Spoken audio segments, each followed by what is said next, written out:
Okay boys, सो आज फिर मैं पिछले वीडियो का रिमेनिंग पोर्शन करने जा रहा हूँ। दैट इज़ एनसीईआरटी का एक्सरसाइज 1.2 का क्वेश्चन नंबर 3 तक हमने अटेम्प्ट कर लिया था। क्वेश्चन नंबर 4 हमने आपके लिए दिया था, आपने पता नहीं किया नहीं किया, मेरे पास कोई रिस्पांस तो आया नहीं, कोई आपने बताया नहीं कि हो गया कि नहीं हुआ, तो इसलिए उसको दोबारा से मैं टेकअप कर रहा हूँ। वह एक्चुअली ये क्लासरूम एक्टिविटी के नाम से ही आपकी बुक में दिया हुआ है। तो इसके लिए आपको सबसे पहले तैयारी ये करनी है कि एक बड़ा सा चार्ट पेपर लेना है, बड़ा सा चार्ट पेपर, ठीक है। उस पर जो है आप एक सूटेबल स्केल ले करके, और आप पहले क्या करेंगे कि एक यूनिट आप ऐसे ड्रा करेंगे, ठीक है। उसके बाद जैसा मैंने आपको समझाया था वहाँ से 90 डिग्री का एंगल बनाते हुए एक यूनिट ऐसे ड्रा करेंगे, ठीक है। This angle should be your 90 degree, ठीक है। और यहाँ से इसको आप मिला देंगे, ठीक है। तो ये हमने एक यूनिट किया है, ये भी हमने एक यूनिट किया है।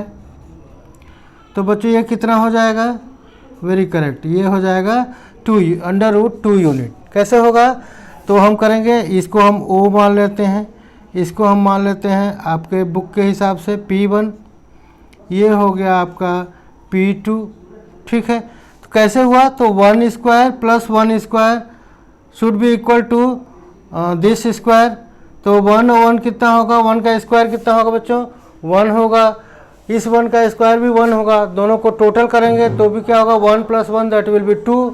और जब उसका स्क्वायर रूट करेंगे तो O और P2 की लेंथ जब हम पता करेंगे तो हो जाएगा √2। यहाँ तक क्लियर हो गया? यहाँ तक हमने करके ही दिया था एक क्वेश्चन में। अगला पार्ट आपको कैसे करना है, क्योंकि आपको बनाना है construction of square root spiral. तो ये स्क्वायर रूट का पहला पॉइंट मिल गया आपको √2 का। उसके बाद यहाँ से इसको बेस मानेंगे और यहाँ से 90 डिग्री एंगल बनाते हुए एक और ड्रा करेंगे हम, और इसका हम नाम दे देंगे P3, ठीक है। और ये कितना होगा? ये भी एक 1 यूनिट ही होगा, ठीक है। अब 1 यूनिट, और ये एंगल कितना होगा बच्चों? तो ये होगा 90 डिग्री अगेन, ठीक है। अब जब O और P3 को मिलाएंगे तो क्या होगा? Let's see. O और P3 को जब मिलाएंगे हम तो ये जो लेंथ मिलेगी हमको, ये मिल जाएगी कितना? ये हो गया √2। तो इसका स्क्वायर करेंगे तो 2 हो जाएगा, इसका स्क्वायर करेंगे तो 1 ही रहेगा। तो 2 और 1 कितना हो गया बच्चों? 3। और उसका स्क्वायर रूट करेंगे तो क्या हो गया? ये हो गया √3, ठीक है। तो यहाँ तक हो गया। अब अगला स्पाइरल बनाने के लिए हम फिर क्या करेंगे? √3 को, दैट इज OP3 को बेस मानेंगे और यहाँ से फिर 90 डिग्री हम ड्रा करेंगे, ठीक है। यहाँ से 90 डिग्री, और ये यूनिट क्या हो जाएगी? ये अगेन हो जाएगी 1 यूनिट, ठीक है। एंगल क्या हो गया? 90 डिग्री। तो यहाँ से जब हम इसको मिलाएंगे, ओ पॉइंट को हम जब मिलाएंगे तो ये कितना हो गया? ये 1 यूनिट है। √3 का स्क्वायर करेंगे तो कितना होगा बच्चों? 3 होगा। और +1 करेंगे तो कितना हो जाएगा? 4 हो जाएगा। और 4 का जब स्क्वायर रूट लेंगे तो कितना हो जाएगा? ये हो जाएगा। या तो इसको लिख सकते हैं √4, या इसको हम फिर इसकी वैल्यू निकाल के 2 भी कर सकते हैं। बट हमें चूंकि स्क्वायर रूट का स्पाइरल बनाना है तो हम इसको 4 ही रखेंगे। अगला एक और मानते हैं, क्योंकि यहाँ डॉट डॉट दिया है तो कितना भी बनाना है आपको, चूंकि आपका चार्ट पेपर बड़ा लिया हुआ है आपने, तो इसलिए हमने बोला था बड़ा लेने के लिए। तो यहाँ से फिर क्या करेंगे?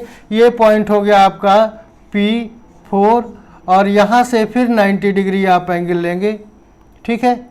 और 1 यूनिट लेंगे लेंथ इसकी, ठीक है। तो अब इससे जो O को मिलाएंगे, ठीक है। और ये पॉइंट कितना हो गया? यहाँ पे पॉइंट क्या हो गया? That will be your P4, sorry P4 तो ऑलरेडी हमने नामकरण कर लिया है, तो इसको हम करेंगे P5, ठीक है। तो OP5 कितना हो जाएगा? तो √4 का स्क्वायर 4 और +1 5, तो ये कितना हो जाएगा? √5, ठीक है। इस तरह से इसको आप बनाते जाएंगे, अगले करते जाएंगे, तो will find that this will be a spiral shape.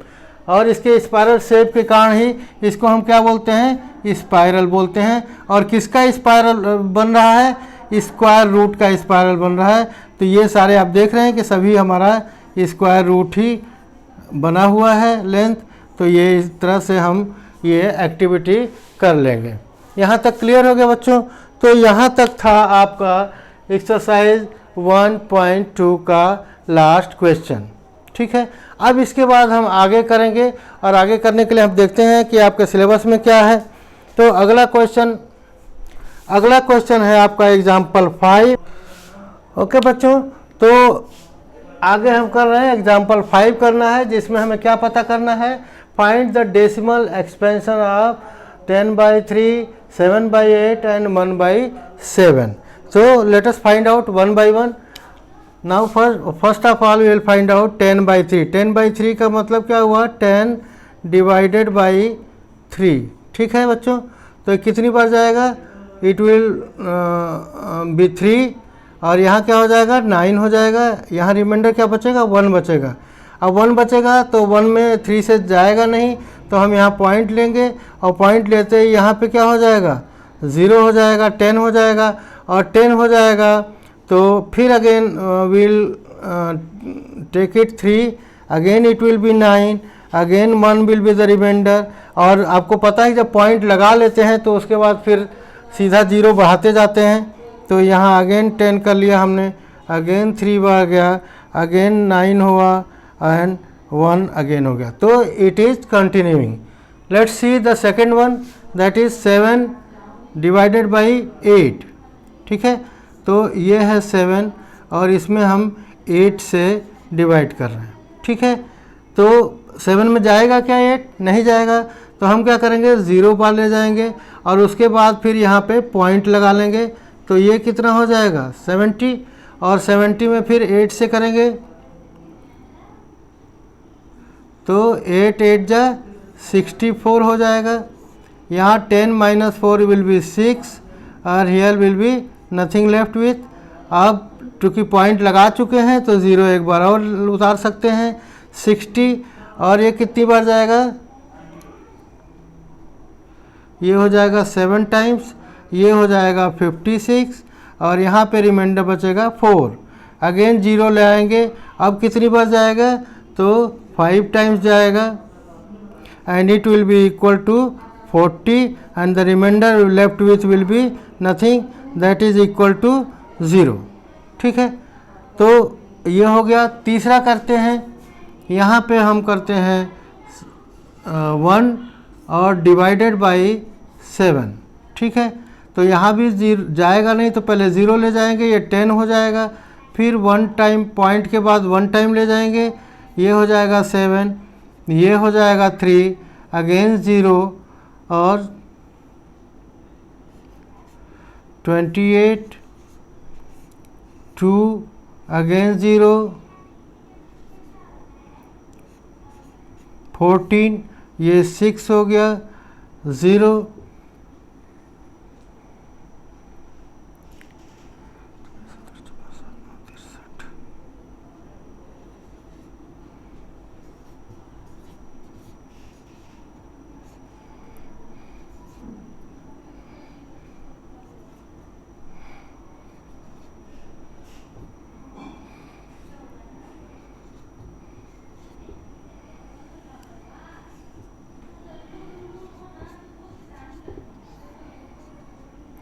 Okay. तो हम यहाँ रिजल्टेंट पे आए कि अभी यहाँ 1 से शुरू किया था, ये करते करते अगेन 1 रिमाइंडर आ गया। इट मीन्स इसके बाद का जो भी प्रोसेस है वो ये सारी चीज़ें रिपीट होती रहेंगी। ठीक है, तो इसके रिपीट होने का इंडिकेशन करने के लिए हम क्या करते हैं, इसके ऊपर एक बार लगा देते हैं। ऐसे ही यहाँ पे भी रिपीट हो रहा था और नॉन एंडिंग रिपीटिशन था, तो इसके ऊपर भी इसके एक पॉइंट पे ही बार लगा देते हैं, क्योंकि इसका एक ही टर्म जो एक ही नंबर जो है बार बार रिपीट हो रहा है। यहाँ पे क्या है, ये पूरा सेट रिपीट होगा। ठीक है, तो ऐसे हम इनको दिखाते हैं। अब पहले केस में यहाँ पे 2 केस हो रहे हैं। पहला क्या है, केस 1, और केस 1 में क्या है कि there is non repeating, that is non terminating.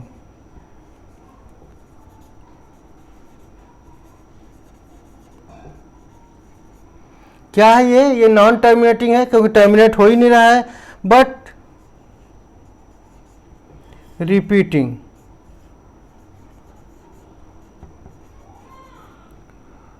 Only 1 digit. ठीक है बच्चों, तो ये नॉन टर्मिनेटिंग है, टर्मिनेट हो नहीं रहा है, लेकिन एक ही डिजिट 3 ही बार बार रिपीट हो रहा है, तो इसलिए हम लिख दें कि रिपीटिंग बट ओनली 1 डिजिट। दूसरे केस में क्या हो रहा है, केस 2 लिख लेते हैं हम। ये है टर्मिनेटिंग हो गया,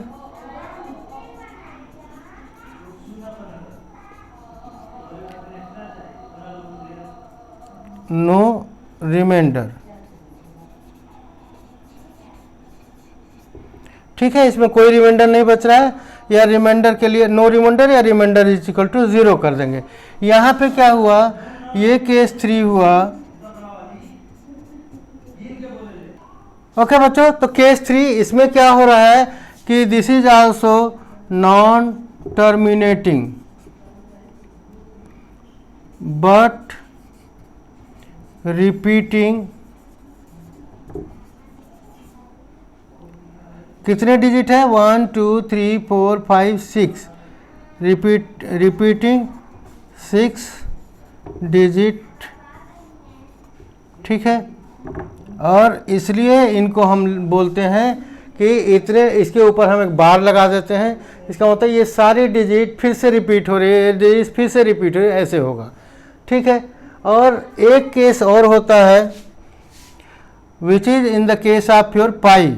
ठीक है, पाई के लिए एक केस और होता है, ये होगा नॉन रिपीटिंग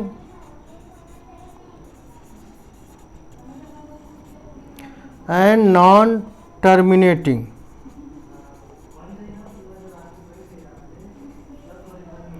ठीक है, नाइदर रिपीट कर रहा है ना टर्मिनेट कर रहा है, तो ये होता है अलग तरह का ये डेसिमल, और इसको हम इस श्रेणी में रखते हैं। ठीक है, तो ये 3 तरह के डेसिमल को अब रिप्रेजेंटेशन आपके सिलेबस में है, और ये चीज़ें आपके एग्ज़ाम में पूछी जाएंगी। ठीक है, ओके।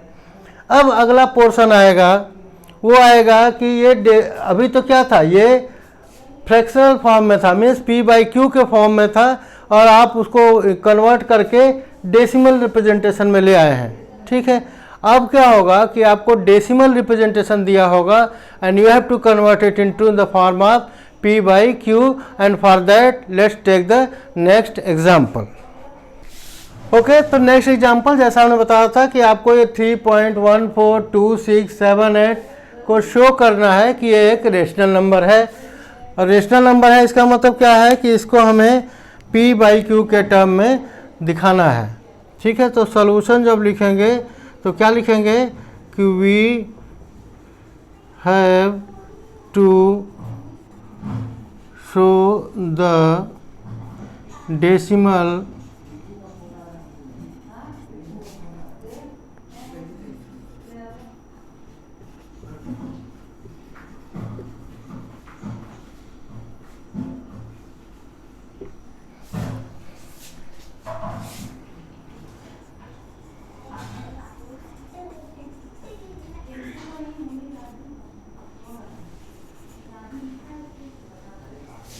ठीक है, तो हमें इस फॉर्म में चेंज करना है।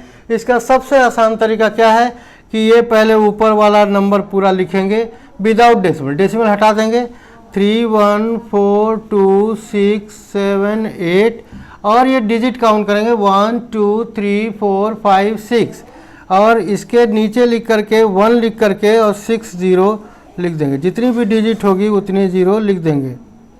ठीक है, तो ये अब आपका हो गया आपका p/q के फॉर्म में। ठीक है, और यही हो गया आपका आंसर। ओके बच्चों, तो अगला एग्जांपल हम लेते हैं। तो क्या है एग्जांपल में, क्वेश्चन है क्या है, show that 0.3333 dot dot dot that is equal to, you can write it 0.3 to the power to bar over bar can be expressed in the form of p/q, where p and q are integers and q is not equal to 0। तो इसके लिए हम क्या करेंगे, solution में let x is equal to 0.3333 dot dot dot. ठीक है, ये हमने मान लिया, इसको पूरे को हमने इतना मान लिया। अब हम क्या करेंगे कि मल्टीप्लाई बोथ साइड बाई 10। अब 10 ही क्यों?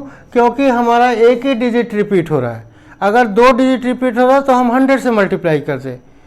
पर्पज़ क्या है, क्यों मल्टीप्लाई करना है? क्योंकि हम चाहते हैं कि यहाँ से जो पॉइंट के बाद जितनी डिजिट हैं वो उतनी रहें, लेकिन पॉइंट से पहले एक डिजिट होल नंबर के टर्म में आ जाए। तो जब 10 से मल्टीप्लाई करेंगे तो 3 इधर आ जाएगा, बाकी सब पॉइंट तो कोई एंडिंग ही नहीं है तो वो उधर ही रहेगा। तो वी कैन डू दैट। तो यहाँ क्या लिख देंगे, 10x is equal to 3.3333 dot dot dot. ठीक है, इतना लिख सकते हैं हम, कोई डाउट तो नहीं है। करना क्या है कि जितना डिजिट रेकर कर रहा है 1 पे उतने जीरो रख करके और दोनों साइड में मल्टीप्लाई कर देना है। ठीक है, वो क्यों करना है? क्योंकि हमें एक डिजिट जो है पॉइंट से पहले होल नंबर में चाहिए। अब हम क्या करेंगे, इसको हम इक्वेशन 1 कर लिए, इसको इक्वेशन 2 कर लिए। अब हम क्या करेंगे, subtract equation 1 from equation 2। Clear? तो 1 क्या है, ये है, और 2 में से करना है तो लिख लेते हैं 10x is equal to 3.333 and dot dot dot, और यहाँ पे x बराबर क्या लिख लेंगे, 0.333 डॉट डॉट डॉट। ठीक है, अब इसको सब्ट्रैक्ट कर देते हैं, क्योंकि सब्ट्रैक्ट लिखना है तो यहाँ माइनस का साइन लगाएंगे, यहाँ भी माइनस हो जाएगा। यहाँ 10 में से 1 निकल जाएगा तो कितना बचेगा, 9x, और यहाँ कितना बच जाएगा, यहाँ केवल 3 बच जाएगा, और यहाँ 0 0 सारा हो जाएगा क्योंकि सारे कैंसिल आउट हो जाएंगे। तो अब x दैट इम्प्लाइज कर लेते हैं हम, x बराबर क्या हो गया, तो ये हो गया 3 इधर था और यहाँ 9 हो गया, दैट इज 3/9, और 3/9 p/q के फॉर्म में हो गया। यही हमें करना था। इसको हम लोएस्ट टर्म में भी कर सकते हैं, दैट इक्वल्स टू क्या कर लेंगे, 3 के से कैंसिल कर लेंगे, 3 1 जा 3 और 3 3 जा 9। तो x मतलब ये नंबर किसके बराबर हो जाएगा, 1/3 के बराबर हो जाएगा। और ये 1/3 किस फॉर्मेट में है, इस फॉर्मेट में, और यही हमारा आंसर था। ठीक है बच्चों, एक बार फिर देख लीजिए, क्या करना है कि जितना डिजिट रिपीट कर रहा है, रेकर कर रहा है, उतने 1 के बाद उतने जीरो से हम मल्टीप्लाई कर देंगे दोनों साइड को। ठीक है, तो यहाँ पे एक ही डिजिट रेकर कर रहा है तो एक ही जीरो लगाएंगे तो कितना हो जाएगा, 10 हो जाएगा, और 10 से दोनों तरफ हम मल्टीप्लाई कर देंगे तो 10x बराबर क्या हो जाएगा, 3.333, और यहाँ 0.333 है। हमें क्या करना है, पॉइंट के बाद वाले सारी चीजें कैंसिल आउट करना है, तो उसके लिए हमने 10 से मल्टीप्लाई कर लिया। अब दूसरा इक्वेशन में से पहला इक्वेशन माइनस कर लेंगे और ये रिजल्ट हमें आ जाएगा 9x इज इक्वल टू 3, यानी x इज इक्वल टू 3/9, और उसको लोएस्ट टर्म में कर देंगे तो 1/3, and this will be your answer. समझ में आएगा बच्चों? Okay, let's go for the next example. Okay बच्चों, तो हम नेक्स्ट एग्जाम्पल कर रहे हैं कि हमें दिखाना है 1.272727 dot dot dot, that is equal to 1.27 bar, क्योंकि 27 दो डिजिट यहाँ रेकर कर रहा है, इसलिए ऐसे 2 डिजिट पे हमने बार लगा दिया। Can be expressed in the form of p/q, where p and q are integer and q is not equal to 0। Okay, तो जैसे हमने पहले बताया था, यहाँ पे सोल्यूशन में क्या लिखेंगे हम, सोल्यूशन में let x is equal to 1.2727 and so on. ठीक है, अब यहाँ पे कितने डिजिट रेकर कर रहा है बच्चों, तो यहाँ पे 2 डिजिट रेकर कर रहा है। तो जैसा हमने बताया कि मल्टीप्लाई कितने से करेंगे, वेरी करेक्ट, मल्टीप्लाई हम करना पड़ेगा 100 से बोथ साइड।